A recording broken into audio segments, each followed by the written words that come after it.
Welcome to the Inside Carolina podcast. It is Saturday morning, but on Thanksgiving weekend, that means it's the day after, sponsored by Johnny T-Shirt and JohnnyT-Shirt.com. And with the day after podcast comes Buck Sanders, Jason Staples. I am your host, Tommy Ashley. We are again sponsored by Johnny T-Shirt. NC State 34-30. Buck Sanders, we talked a bit off air. I've watched a lot. I don't know if I've seen one quite like that, especially not in the NC State, North Carolina rivalry. What a game on Friday night, Carter Finley Stadium. Well, crazy finishes to UNC NC State games is not a thing. There've been plenty of them, is what I'm trying to say there. The T.A. McClendon stop on inches and goal or 4th and inches or whatever. The Gio Bernard punt return. There's been all kinds of crazy finishes to NC State games with UNC for over the years, plenty of times. There's one I'm trying to remember now that was in the 80s. You may remember it, Tommy. The NC State's always claimed that there was interference in the end zone. Which one was that? It was been a while ago. Like that was Fuzzy Lee on Mark Thomas. Yep, Carolina won 30-28. Yeah, so there's been a lot of crazy finishes to games between these two teams. This one had its own flavor to it for a lot of different reasons, but craziness is no stranger to UNC NC State games. Definitely that, and especially with it being a rivalry. Jason, your overall thoughts before we dig into it. I thought Carolina, up until about 2 minutes and 12 seconds, had played their best 2 quarters, 2.5 quarters, because the first quarter was not good. I thought they were doing everything right. Your overall take, and then let's get into this. Overall take is it took some special. It's not even hard to give an overall take to what we just saw. It takes some special mistakes and errors, a comedy of errors, a tragic comedy of errors, all in a row for that outcome to happen. I mean, the implausibility of each of those things happening and then happening in sequence. I mean, they just drew a straight flush on an inside straight flush on the last card. I mean, it's just, you just don't expect. And they only kept 3 cards. Yeah. Yeah. And that kind of sequence is just, that's my take is, wow. Only in this game, and only with Carolina football, when it's actually not. It's happened to other teams, but not the way this one shook out. Buck, let's talk about the good, the bad, and the ugly, like we've always done. And I'm gonna start with the good. Sam Howell is just a beast. I mean, that dude was getting pounded all night. Absolute beast. And he's not the only one that came to play on the offense. But let's talk about Sam for a minute. I was there, and I haven't rewatched it. But to see him will that team to be up 9, here's the crazy thing. Sam Howell got Carolina up 9 with 2 minutes left. He comes back in with a minute left, and they're down 4. The man did all he could to win the game. What'd you see, Buck? Well, the good. We could talk about that in the context of Sam Howell, but let's lead with this. North Carolina rushed for 297 yards to NC State's 113. Ask 100 people if they'd have rushed for 297, outrushed NC State, nearly tripled their rushing output, who would have won that game? 99.5 of them would have said in UNC, right? Maybe 99.6%. Is that what you're saying? Something like that, yeah. 297 yards rushing. British Brooks, where's he been all my life? He looked like Javonte Williams out there. Ty Chandler had a great run late in the fourth quarter, I think, to get them down to the red zone, which if we're going to talk about ugly, we could talk about red zone. That's been a problem for so long, and it doesn't seem, nothing works for them. And they try the same play like 3 or 4 times in a row, and whether it's a run or a pass, and it never works. Well, it does sometimes work, obviously. Well, they had the one good sequence down there where they had set it up with the stuff against Wofford, and they had the little naked boot that wound up for a touchdown. You got to give them credit on that one, but the rest of it was an abomination. Well, like last week, they ran 4 plays from like the 2-yard line or less against Wofford, and couldn't get in. This week, they get the 5-yard line, and they decide to throw it 3 times, and British Brooks is averaging 10 yards a carry at that point. What are we doing? What are we doing here? I don't know.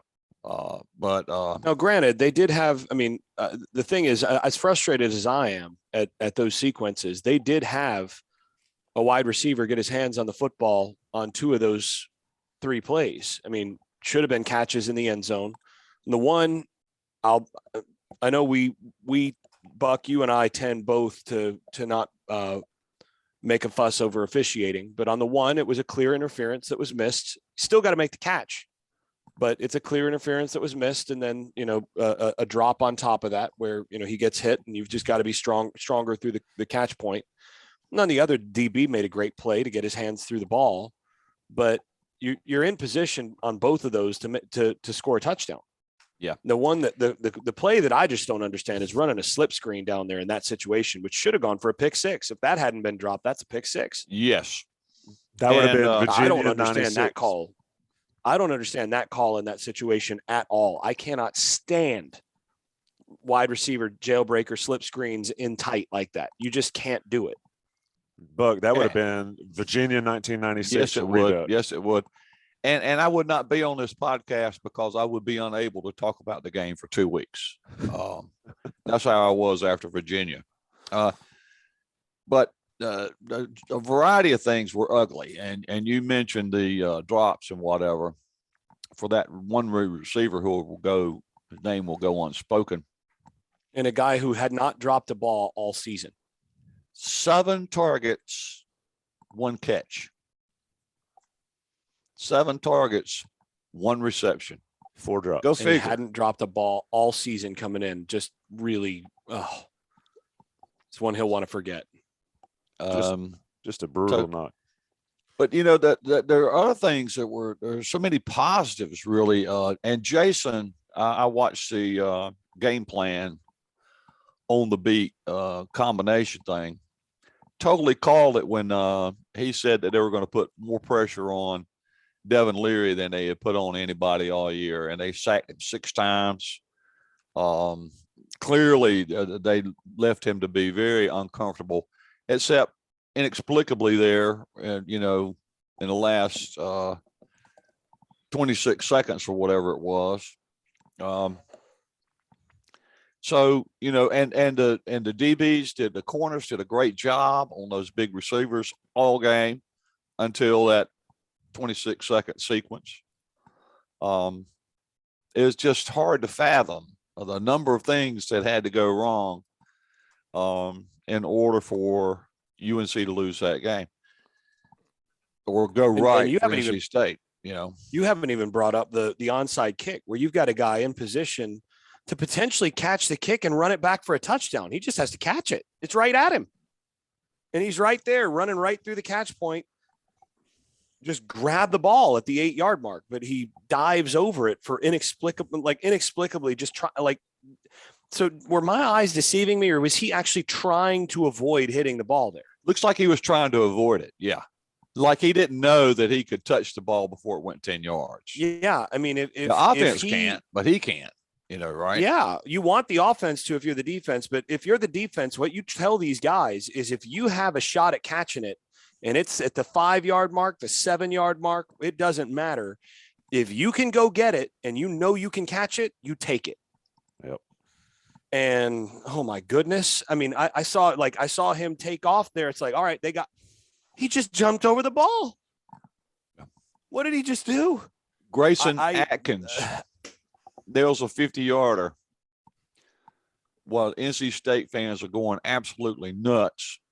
He's hit 25% of those kicks this year. He's gone. It was gone 1 for 4 on anything 50 yards and above all season. He's only hit 1 51-yarder all year. But he nails it. It was close. With a half yard to spare. Yeah, it was close, but he made it. And if North Carolina wins that game, then I probably gonna have a photo of Grayson Atkins kicking that field goal Just for yeah. But that's going to get lost in the fog of time now, because which is totally unjust. Because I mean, that guy really. I mean, that was a serious deal for them to pull through in that situation. And they gave them 7 points to start the game. There's another piece of ugly to talk about. As a former special teams coach, special teams coordinator, this game was a tough one to watch. I suspect. So, I mean, what are you going to do? It was just a comedy, really, of errors. Nobody's laughing hard this morning, I can tell you, on the Tar Pit Premium message board. But, that's what it was. I mean, so many things had to go exactly right. They had to thread the needle to come out with a win, and they did. Grayson Atkins will forever go down as the Marcus Page 3-pointer against Nova that people will always talk about, but it's kind of like Jeff Capel's shot against Carolina in another basketball reference in Cameron. It was a heck of a shot, didn't win. Waiting for the winner, and Carolina, like you said, Jason, and this is where I want to get in. And I started to talk about Sam Howell earlier. I mean, we already know what he does, and he did it again. So we'll just let that one be. And British Brooks, wow. I mean, Buck, to your point, he looked like Javante out there, just trucking guys and running, and to not get it down inside the 5-yard line there at all. But Jason, let's talk about the special teams errors and the game management. I think they called a timeout before they kicked a field goal earlier in the half and still kicked the field goal. And you just so many, like Buck says, a comedy of errors on that third phase of the game. When you're going out for an onside kick, you mentioned it earlier, you tell the guy to get it. How does that happen? I mean, where do we put it? Do we put it on the coaching staff, or do we put it on players just make mistakes and players have boneheads? I think it's some of both, but I think it ultimately has got to fall on the coaches, right? Well, everything always, at the end of the day, I mean, yeah, it's a player thing, but yeah, it's also a coaching thing. I mean, that's the way that these things are not zero sum, right? It's 100% on the coaches and 100% on the players. I mean, it's not a situation where it's a small portion of each. You got a senior who has to know better, right? That's on the senior. But at the same point, it's on the coaching staff and on prior coaching staffs and on everybody involved for not having everybody exactly ready to do that. I mean, that's why you spend all that time on those particular sequences. I mean, I ran that same onside kick concept myself, and we used to run it in practice. We ran it a few times each year, just because you had to get both sides ready for it. Like, look, you have to catch it like you have to attack this way. When he does, if this is how this is going to happen, you have to be ready.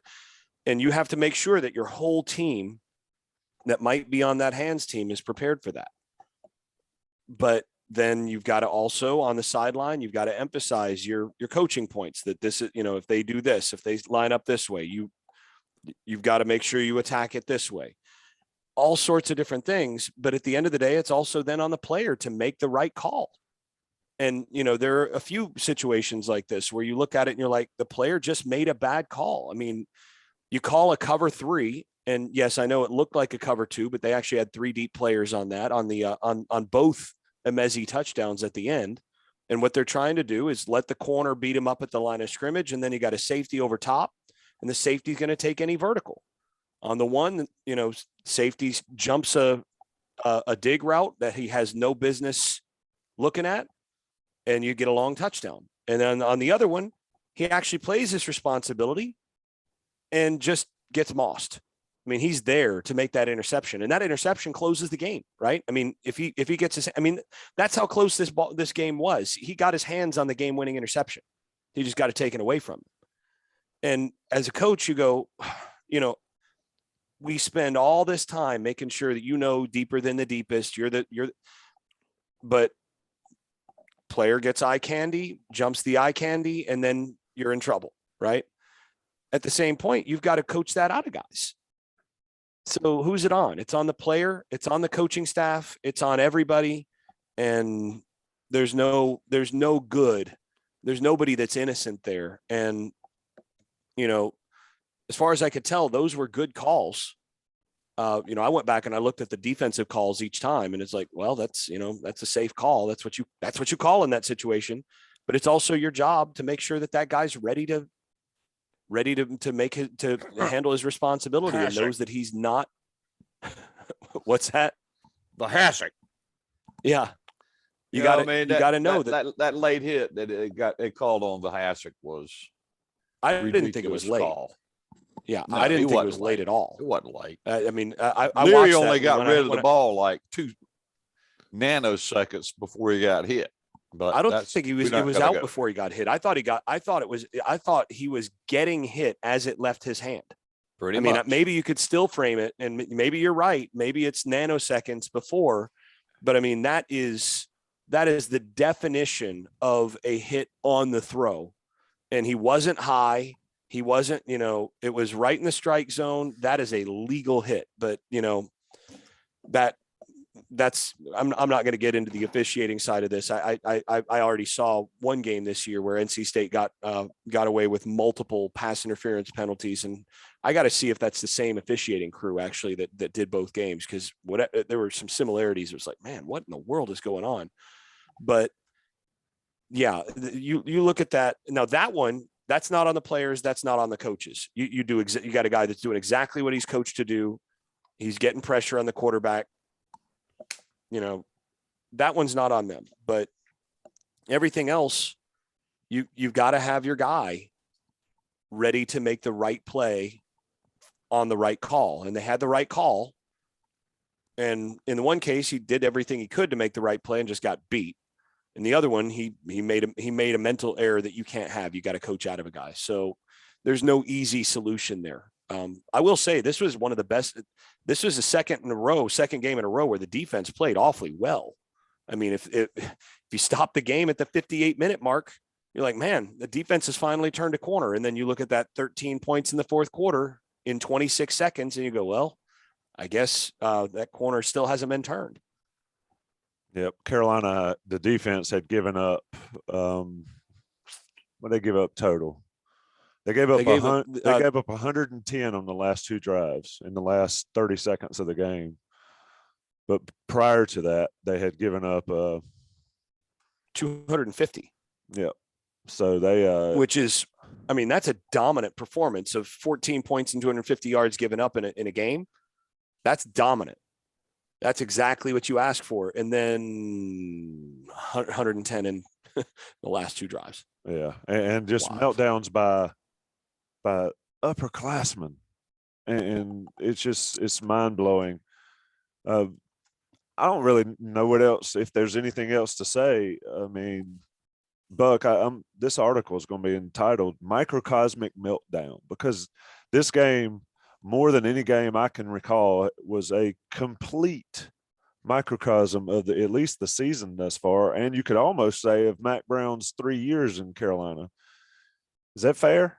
Or is that overboard? I wouldn't say so. I mean, there for a while, really for most of all of 2019 and most of 2020, Sam Howell was bulletproof in the fourth quarter. You know, he led the nation in touchdown passes thrown in the fourth quarter. The comebacks in the fourth quarter were just legendary there for at least a year and a half. So, yeah, they had not really, until this year, made any kind of shown any kind of tendency to melt down in the fourth quarter. That hasn't really been a thing under Mac Brown, but lately it has. I mean, in some recent games, especially last night, obviously, but which was a most serious example you can have of that. I mean, it reminds me of some of the games that have gone down in like almost video meme history. What was it, LSU and Georgia? Who was it a couple of years ago? And LSU, Kentucky had them beat, and then you got a ton of games. But yeah, it'll be like that. I mean, that's the one they'll show 20 years from now on ACCN highlights. Oh yeah, and the question I have, and it's sort of in jest, is who has more fans in North Carolina today, Wake Forest or Boston College? As that game kicks off at noon, of course, NC State goes to the championship game if Wake Forest stumbles against Boston College. Jason, how do you build off this? I think the key building blocks are the defense. I mean, it's tough to talk about the defense when you give up 13 points in 20 seconds, but I do think the defense made if it happens once, it's a one-off. If it happens twice, you're starting to get a trend. Now it's happened 3 times where they've played pretty well overall, save a few catastrophic and against good mistakes. Quarterbacks. Yeah. So how does Bateman build off this and keep his guys on that trend upward? Well, I think the first thing is that you do emphasize to your guys, like, look, we played well. Guys, we did our jobs. See what happens when you do your jobs. Look what happens when you play physical, when you're doing your responsibility, when you're tackling in space, when you're, not falling prey to eye candy. It can be a pretty good defense if you just do what we're asking you to do. We played well, guys. I'm proud of you for how we played for 59 minutes of this game. I just want to emphasize that. And I'm gutted and I hurt for all of you for this, for the way that this game ended. But again, I'm just going to say, look, if we just do our jobs on these last couple things, it takes finishing. You've got to learn to finish. And if we can just learn to finish and make sure that that our eyes are great, that we're always doing our job, look how good we can be. And look what happens when we're off by just a little bit. I think we also ought to mention, we talked about this in a previous podcast, but football being a team sport, you don't really look at one particular player unless it's a quarterback as a real difference maker too often. But Storm Duck made a tremendous amount of difference at corner. Had he been healthy all year, I think we'd be talking about a different win-loss record for the Tar Heels. Not putting it on injury, don't get me wrong. I'm not trying to make excuses, but when he came back, he made a heck of a difference at corner. One player made a lot of difference. I agree with that. I mean, he locked up State's other receiver. He had locked up both of them until the very end. Jason, offensively, Carolina rushed for almost 300 yards against the NC State defensive front that had some injuries but had been playing really well. Where are the positives out of that performance? The way I look at it, the positives were great. The negatives, of course, ultimately helped lose the game, but the positives probably aren't going to be around next year. at least from this one instance. So what did you see from the offense? Well, I mean, aside from my frustration with how short yardage and tight zone stuff is handled, Phil Longo can really run an offense between the 20s, right? They know how to find space and create open opportunities for receivers. You still have Josh Downs coming back next year, right? You still have a lot of pieces as you look forward. I mean, Antoine Green is going to want to spend a season coming back from this this performance, given how he had played. I mean, he'd really turned a corner in the second half of the season and had played great. And he's still a guy that got open multiple times and he was beating guys down the field. And, in a couple cases, drawing what in almost any other game would have been a pass interference on multiple cases. Just didn't finish. You have Olsen making an excellent catch on the goal line on the fade there. So you've got pieces that you can go, okay, look, you learned how to fight here, or you learned how you can get real close, but you've got to finish. Those are all positives. As for the rest of it, I mean, next year is going to be a whole different offense. So, I mean, there are positives. There's not a whole lot that you can look at and be like, well, we can build here, because you're rebuilding a lot on offense next year. You're trying to figure out who you're going to be and all that. And I still want to see this staff change philosophy a little bit on their short yardage stuff. I mean, for one, I'm very much persuaded that what you do, if it's a, 3rd and 1, 4th and 1, as often as not, the quarterback sneak is the most underused play in those situations. And, I've learned this as much from watching Tom Brady over the years as anybody. You get him in 1 yard to go situations, and how often does he just, do the whole little goose thing, and finds the gap, and you learn to do that. There are ways of not overcomplicating some of that stuff that I want to see, but you wanted positives. I think the positives are that you feel like you've got some receivers going into next year that can win downfield matchups. You just have to learn to finish a little bit. You plug in a quarterback that can play, and I think they've got two young guys that can play, and you can find a pretty good identity on offense next year. So even with a lot of the pieces leaving, so maybe British Brooks still has a super senior year, right? So I mean, who knows? But I just running back shouldn't be their problem next year, I don't think. Yeah. I don't think it will be. They've got some dudes who are coming in, and one dude I like Hood a lot, in terms of his potential as well. So I mean, they've got, they're going to have 3 or 4 guys next year that can play at that position. So they find some other solutions, and they advance at quarterback like they should with the young guys, and they'll be fine. But defensively, I think that we did see them turn a corner in the second half of the season. They just have to learn to finish, and that's the next step. So it's I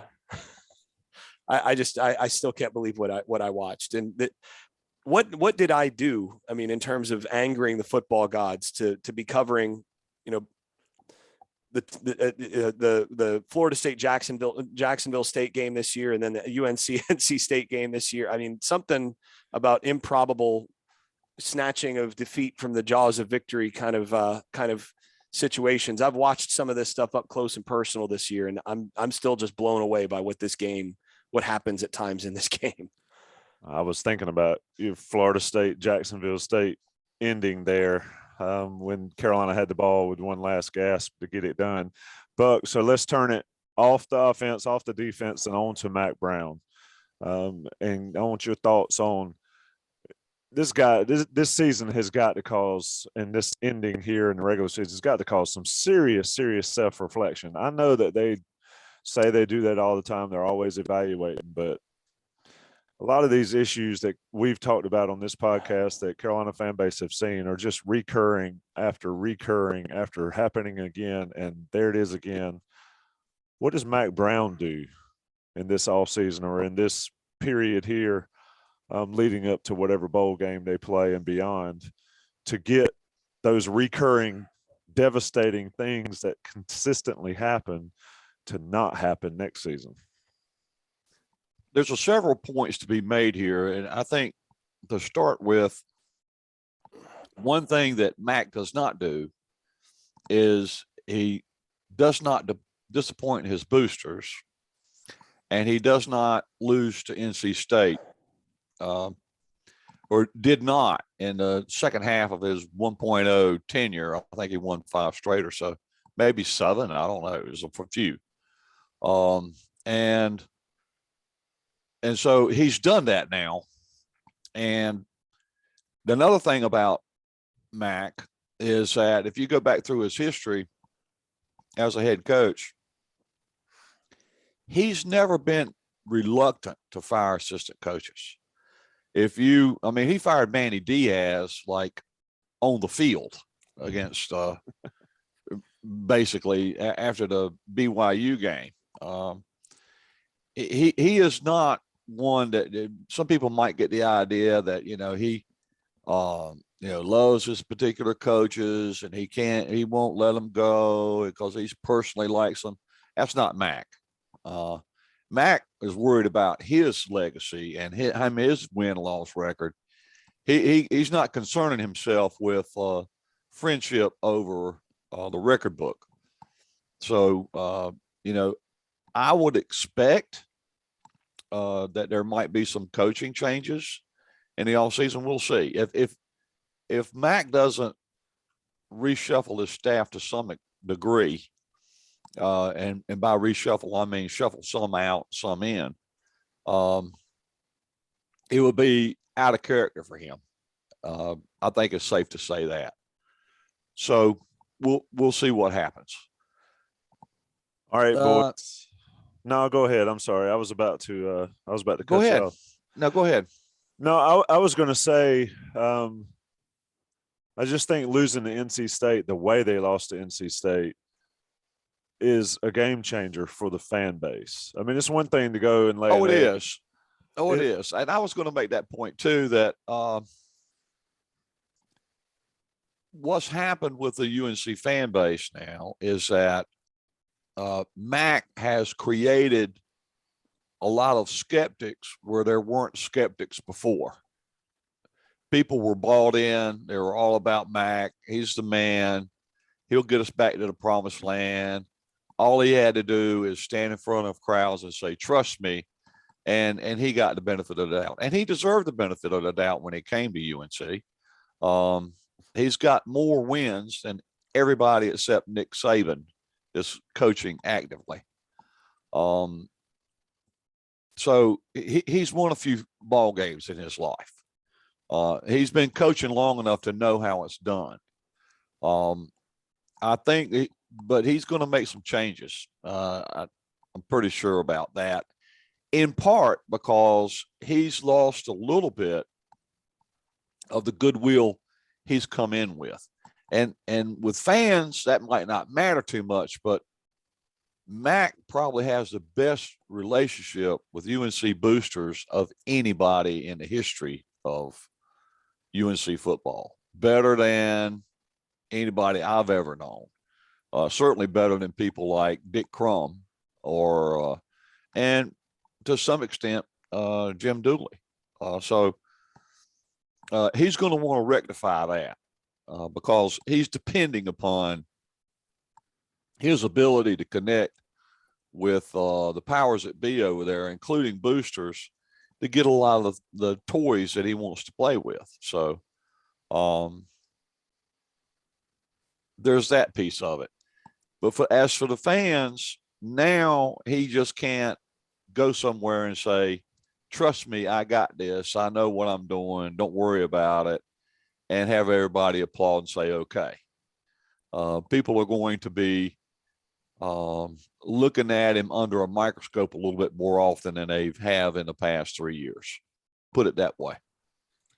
I agree with that, certainly. And if folks watching this or listening to this have read the Tar Pit Premium message boards, yes, I agree with those sentiments wholeheartedly. And Whether folks like it or not, that encompasses the hardcore Carolina football fans. I mean, friends of ours went to every single road game, 0-6, 0-5, whatever it is on the road. I mean, that you got fans that do that dedication. They, quite frankly, they need some reassurance or they need some results.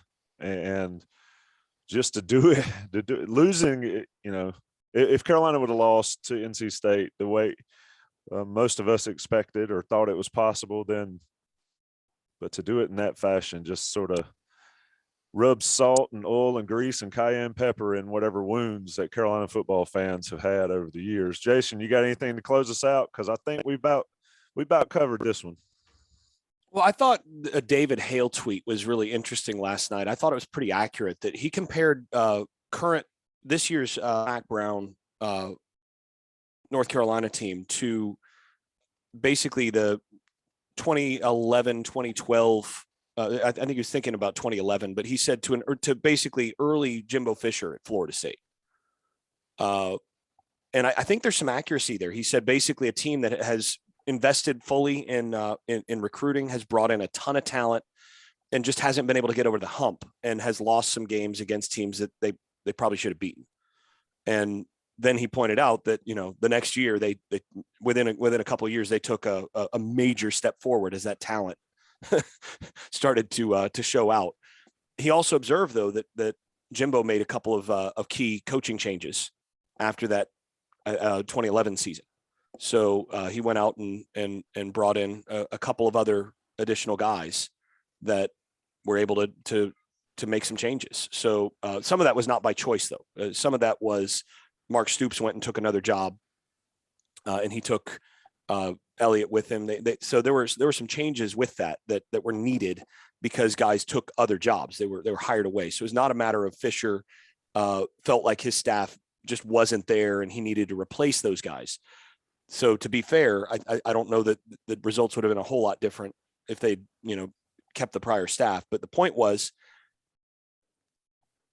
it didn't look like they were going to be a dominant team down there. It looked like they were going to just keep underachieving.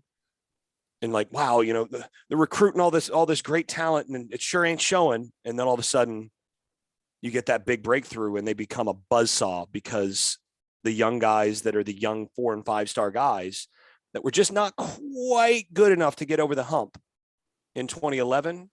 In 2012, they go 12-2, get real close, still lost at NC State in a real painful one that kept them out of the BCS title game, had a concussion of their quarterback that led to a loss against Florida in that season finale, but really close. And then 2013, suddenly they're untouchable. What the reason I end with this is one of those things where coaches all the time talk about what it takes to build. And you got to remember what Mac Brown took over. How many games had they won in the prior 3 seasons? 5 in the previous 2. Yeah, 5 in the prior 2. So this was a long-term rebuild when he took over, and he let everybody know that. They were ahead of schedule because Howell was so good and they had some other guys that were able to really make a difference early on. And, this was a team this year or is a team, they still got one more game.